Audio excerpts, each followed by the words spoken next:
Faire un auto suspendu pour des rampants. Là, en gros, sur la réno que je fais, je sais pas si on voit, en fait, il faut que, bon, je plaque, hein, forcément, je vais isoler, plaquer tout ça. Donc, en fait, le truc, c'est que mettre des suspentes, le bois est pas très épais, il a été abîmé, donc il est assez solide pour supporter tout ce qui est tuile. Là, c'est de la tuile canal au-dessus et tout ça, il y a du flexo tuile.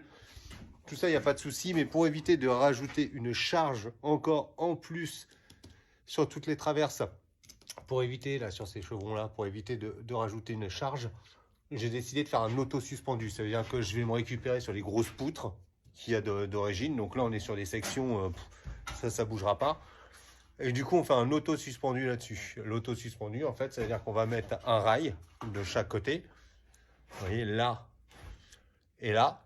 Et après, on va prendre des montants qu'on va doubler, comme ça. On prend les montants, on les double. À l'autoforeuse, on vient les fixer entre eux et on vient sertir en haut. Donc après, c'est super solide. Hein. Ça, c'est super solide, vous pouvez y aller. Et du coup, ce qui fait que quand on regarde comme ça, il n'y a aucune suspente qui vient se prendre sur les chevrons, en fait, sur les petites poutres qui traversent pour éviter cette charge en plus. Toute la charge, du coup, donc la laine et le placo seront vraiment sur cet auto-suspendu. Alors attention, l'auto-suspendu, alors je suis pas plaquiste d'origine, mais l'auto-suspendu, il me semble que, enfin je sais plus, je vais pas dire de bêtises, mais vous avez une longueur entre les deux rails à respecter. Donc je sais plus c'est combien. Bon là, je sais que je pouvais le faire, j'avais vu avec mon plaquiste. Ça, j'ai vu que je pouvais le faire.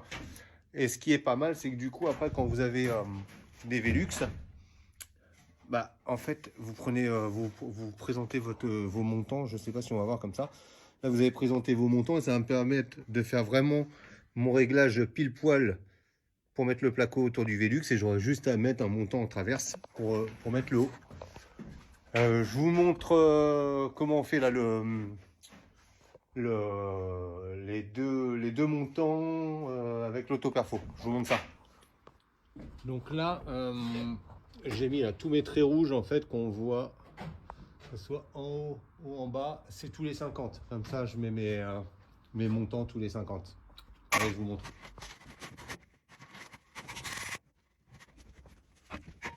Et l'auto-perfo. Donc j'avais vu sur un autre commentaire où j'utilisais de la vis au placo.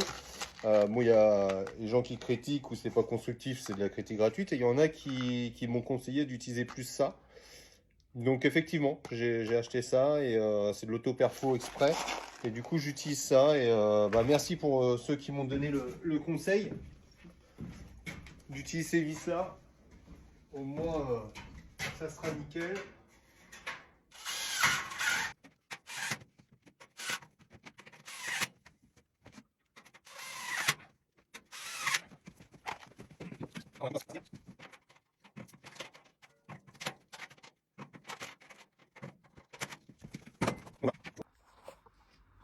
Voilà, là j'ai mis un coup de pince à sertir, les auto-perfos comme on m'avait conseillé.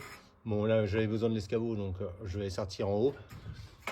Tous les 50 je fais mon petit trait rouge. Alors, je sais pas si on va le voir, voilà il y a mon petit trait rouge là, je l'ai un petit peu décalé, si on voit en haut.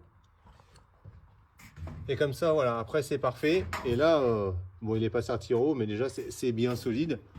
Et ça sera fait. Donc je répète, je suis pas plaquiste pro. Donc moi j'ai rénové déjà pas mal de biens tout seul. C'est une technique que j'ai déjà testée. Avec la laine et le placo, ça n'a jamais bougé. C'est même super solide. Donc voilà, s'il y en a qui ont d'autres conseils ou d'autres astuces, moi je suis preneur. Voilà, allez, bonne journée. À plus.